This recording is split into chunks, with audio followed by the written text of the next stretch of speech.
n'y a pas qu'en Ligue 1 qu'on a vécu un suspense insoutenable hier. Il n'y a pas qu'en Ligue 1 qu'on a eu un scénario fou hier. Stefanos Tsitsipas a failli battre l'ogre de la terre battue, Rafael Nadal. On peut dire maintenant que Stefanos Tsitsipas est parti de la Ligue 1. Des principaux rivaux de Rafael Nadal pour Roland Garros. On en parle tout de suite. Salut à tous, j'espère que vous allez bien. Je suis très heureux de vous retrouver pour une nouvelle vidéo. On va démarrer une nouvelle série, une série sur les news du tennis qui s'est passée sur la semaine passée. Voilà, nouvelle série, il n'y a pas eu de grand tournoi à part un TP 500 à Barcelone. Mais on va faire plutôt une série sur tout ce qui s'est passé cette semaine. Et donc on va commencer tout de suite avec la victoire de Rafael Nadal face à Stefanos Tsitsipas. L'homme en forme de ce début de saison sur terre, Tsitsipas, qui n'avait pas perdu un match ni un set depuis le début du tournoi et de Monte Carlo depuis le début de la saison sur Ocre. Et Rafael Nadal, pas besoin de le décrire, 13 Roland Garros à son actif, plus de 450 victoires en carrière, j'ai même vu la 452 victoires. Et Novak Djokovic plus Roger Federer sur terre battue, ils sont à 452 aussi. Il a autant de victoires sur terre battue que les deux autres monstres combinés. C'est une performance exceptionnelle de Rafael Nadal. On ne se rend pas compte, je pense, de l'homme qu'il est et de l'homme qui va laisser, la trace qu'il va laisser sur le tennis. En tout cas, contre Tsitsipas, un match exceptionnel. Tsitsipas qui commence très bien, qui a des balles de double break et malheureusement qui ne les convertit pas. Et c'est l'erreur face à Rafael Nadal déjà sur toutes les surfaces. Face à des grands comme ça, il faut concrétiser ses occasions. Et là, sur terre battue contre Nadal, ça paye direct, ça paye cash. Nadal qui derrière débreak et passe de 4-2 contre lui à 6-4. Fait un hold-up sur ce premier set. Dans le deuxième, encore une fois, il est breaké. Tsitsipas qui démarre mieux. Il redébreak et puis là, à 5-4, sur cette de Tsitsipas, il s'offre 2 balles de match. Tsitsipas qui fait un très mauvais jeu de service à ce moment-là. Comme d'ailleurs le jeu à 5-4. Le jeu à 5-4 dans le premier set, il fait un très mauvais jeu de service. Et il va quand même sortir le grand jeu pour sauver ces 2 balles de match, notamment la dernière où il fait une volée magnifique, une volée amortie somptueuse pour que Nadal ne puisse pas la rattraper.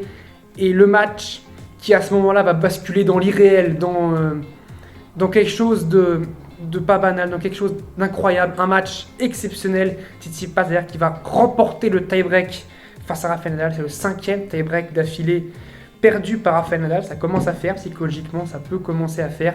Et Tsitsipas dans la 3e manche qui s'offre une balle de match à 5-4 sur le service de Rafael Nadal, une balle de match où la balle de Rafael Nadal va frôler, va lécher la bande du filet sur ce point à 30-40 qui va sauver Rafael Nadal derrière. Il break Stefanos Tsitsipas, il sauve des balles de débreak, qui offrirait un tie-break pour Tsitsipas et s'impose 7-5 dans le 3e set. Plus de 3h30 d'un match absolument épique. Un match exceptionnel, une belle victoire de Rafael Nadal, une défaite cruelle pour Stefanos Tsitsipas, mais beaucoup d'enseignements. On voit qu'il peut et qu'il gêne Rafael Nadal sur terre battue et qu'il a des armes, qu'il a des atouts pour aller chercher Rafael Nadal. Alors, il ne prend pas Barcelone, il reste encore beaucoup de tournois, il reste Madrid, Rome, avant bien sûr l'échéance à Roland Garros. Roland Garros est encore plus dur. Imaginez-vous que là, il y a eu 3 sets, 3h30. Imaginez-vous qu'il allait au moins avoir un 4e set. Et puis Tsitsipas allait devoir en gagner 2 sets de plus pour pouvoir gagner un match à Roland Garros. Imaginez un petit peu l'exploit qu'il faut faire pour battre Nadal à Roland Garros, l'exploit qu'il faut faire pour le gêner, pour ce qu'a fait Stefanos Tsitsipas. C'est une performance majuscule.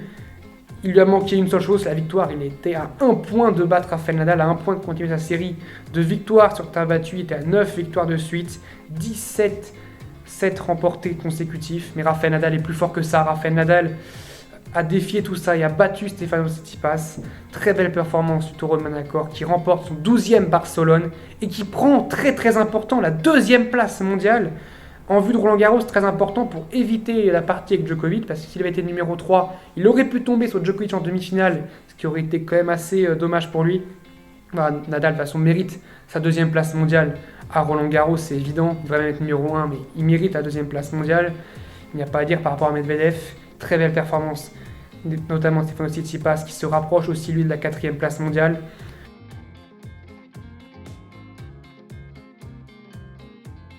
La veille, il y avait eu un match d'ailleurs épique entre Aslan Karatsev et Novak Djokovic. Novak Djokovic qui était chez lui à Belgrade et qui a perdu face à Aslan Karatsev en ayant pourtant 28 balles de break pour 5 convertis. Ça fait vraiment un très faible total pour le numéro 1 mondial qui a totalement vacillé, pris de vertige dans le troisième set. Enfin, c'est ce qu'il a dit, pris de vertige dans le troisième set. Karatsev qui continue de surprendre après son début de saison canon, sa demi-finale à l'Open d'Australie, sa victoire à Dubaï qui était déjà aussi une très belle performance en 500. Et puis là, sa victoire face à Novak Djokovic, son numéro 1 mondial. Malheureusement, il était un peu court derrière en finale face à Matteo Berrettini qui le bat 7-6 dans le troisième set. Belle performance d'ailleurs de Berrettini. Karatsev qui a payé, je pense, ses 2 matchs, celui contre Bellené qui termine au troisième set 7-6 d'ailleurs aussi, et puis contre Novak Djokovic, évidemment battre Novak Djokovic, il y a l'impact psychologique aussi, c'est très dur de battre un des 3 grands et derrière d'aller au bout du tournoi, ça a toujours été très dur. Face à Nadal, il y a 80% des joueurs qui battaient Nadal sur terre, qui derrière perdaient. C'est toujours très compliqué de battre ces ogres-là, mais surtout, ce qui est encore plus compliqué, c'est de confirmer derrière, c'est de confirmer sa victoire. Quand on passe pour Karatsev d'un match épique face à Novak Djokovic à une finale face à Berrettini, on se dit il faut encore aller chercher un match. Et c'est le match de trop, c'est le match, encore une fois, mentalement, c'est le match de trop. Ces joueurs-là, ils vous rentrent tellement dans la tête, les Djokovic, les Nadal, les Federer, même Murray avant, Del Potro, il y avait aussi Wawrinka. Ces joueurs-là, ils sont tellement durs à aller chercher que quand on les bat, derrière, il y a ce petit, inconsciemment, mais il y a ce petit relâchement qui vous empêche derrière de jouer votre meilleur niveau. Et c'est ce qui s'est passé pour Karatsev en finale face à Matteo Berrettini. Bon, il aura d'autres occasions, bien sûr, de briller. Bien sûr, on l'a dit, il y a Rome qui arrive, Madrid qui arrive, puis Rome. Donc il y a beaucoup d'autres occasions.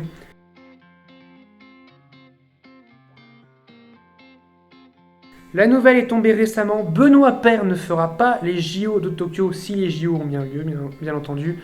Benoît Paire qui a été suspendu par la FFT, malheureusement pour lui, Benoît Paire avec son caractère bien trempé, on le connaît, mais depuis la crise Covid, il dépasse les limites, il les dépasse même beaucoup, cracher sur le court, c'est inacceptable. Ces conférences de presse aussi qui sont inacceptables, il y a des mots qu'il dit qui passent, quand par exemple il dit qu'il se fait chier sur le court, qu'il n'y a pas de public, c'est ennuyant. Ça, je suis d'accord, il a le droit de le dire, mais quand il dit je prends mon argent et après je me casse, ça c'est inacceptable. Il y a des choses qu'on n'a pas le droit de dire, d'autres qu'on peut dire qu'on s'ennuie sur un court, comme il n'y a pas de public. Je comprends, c'est logique, même Tim a dit que c'était très dur de jouer sous la bulle, mais Tim a eu des mots, comment dire, a eu des mots plus classe, plus corrects. Et ça, la différence entre un Tim, par exemple, et un Benoît Paire, c'est qu'un Tim, un gentleman, beaucoup plus correct dans ses propos. Benoît Paire, c'est direct, c'est cash, c'est trash. Et à un moment, ça passe plus. Cracher sur le court, on l'a vu face à Cerundolo à Buenos Aires et à Barcelone encore récemment. Benoît Paire qui continue et qui surtout ne gagne pas un match. Il n'a pas gagné un match depuis Roland-Garros 2020. Et encore, c'est la seule victoire depuis la crise Covid avec mon fils. Les deux, ils n'ont rien gagné. Mon fils qui n'a pas gagné un match. Benoît Paire qui lui en a gagné qu'un seul. C'est franchement triste pour le tennis français. Pour les JO, alors pour le moment, on aurait Gaël Monfils, forcément premier classé français. On aurait Hugo Humbert, Jérémy Chardy et Adrian Manarino. Pour l'instant, c'est les 4 Français qui sont éligibles aux JO, les 4 meilleurs classés, qui sont en plus dans le top 50. Donc ça peut encore bouger, puisque la date fixe pour arrêter les JO, c'est Roland-Garros 2021. C'est la fin de Roland-Garros 2021 qui dira qui ira aux JO ou qui n'ira pas, et qui n'ira pas du coup.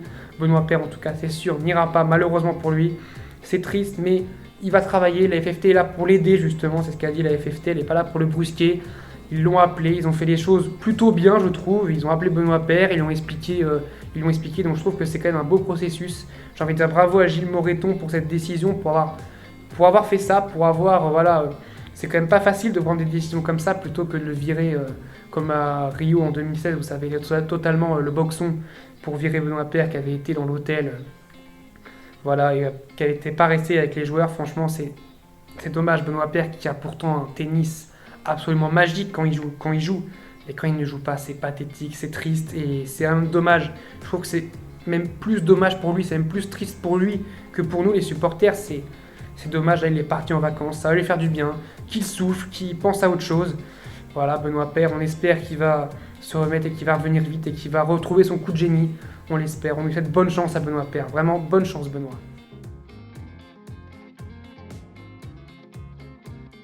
Autre nouvelle en WTA, Stuttgart, Ashleigh Barty qui s'impose en finale face à Sabalenka. Très belle performance d'Ashleigh Barty qui après Miami gagne encore. Et puis à Stuttgart qui a battu 3 top 10 à chaque fois en perdant le premier set. C'est une très belle performance d'Ashleigh Barty encore qui montre un peu plus qu'elle est la numéro 1 mondiale. De toute façon là, elle a besoin de prendre des points parce qu'Osaka sur terre battue, c'est encore pas trop ça.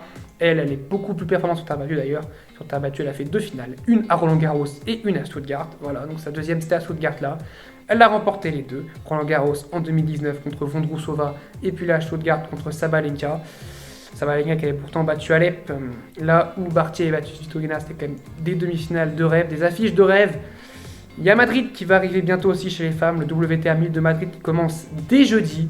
On en parlera peut-être d'ailleurs avec celui aussi masculin qui arrivera la semaine d'après.